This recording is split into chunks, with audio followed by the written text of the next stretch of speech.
જૂનાગઢ કૃષિ યુનિવર્સિટીના 21મા પદવીદાન સમારોહમાં વિદ્યાર્થીઓને રાષ્ટ્ર ઉત્થાનમાં યોગદાન આપવા અને પ્રાકૃતિક કૃષિના મિશનને આગળ વધારવા માટે પ્રેરણા પૂરી પાડતા રાજ્યપાલ આચાર્ય દેવવ્રતજીએ જૂનાગઢ કૃષિ યુનિવર્સિટીના 21મા પદવીદાન સમારોહમાં વિદ્યાર્થીઓને રાષ્ટ્ર અને સમાજના ઉત્થાનમાં યોગદાન આપવાની સાથે લોકોના જીવન, સ્વાસ્થ્ય અને પ્રકૃતિ પર્યાવરણના રક્ષણ જરૂરી એવી પ્રાકૃતિક કૃષિના મિશનને આગળ વધારવા માટે પ્રેરણા પૂરી પાડી હતી.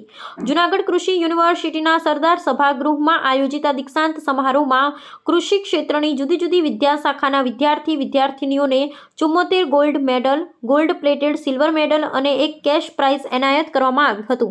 આ પદવીદાન સમારોહમાં માધ્યમથી કુલ 578 જેટલા વિદ્યાર્થીઓને ડિગ્રી એનાયત થઈ હતી. રાજ્યપાલે અધ્યક્ષ સ્થાનેથી સંબોધન કરતા જણાવ્યું હતું કે આવનારી પેઢીના સુરક્ષિત ભવિષ્ય માટે પ્રાકૃતિક કૃષિ આવશ્યક છે. રાસાયણિક કૃષિની લોકોના સ્વાસ્થ્યની સાથે પ્રકૃતિ, પાણી, પર્યાવરણ પર વિપરીત અસર થઈ છે. સાથે જ જમીનની ફળદ્રુપતામાં ખૂબ ઘટાડો થયો છે. તેમણે કહ્યું કે ધરતીનો ઓર્ગેનિક કાર્બન વધશે ત્યારે કૃષિ ઉત્પાદનમાં વધારો થશે.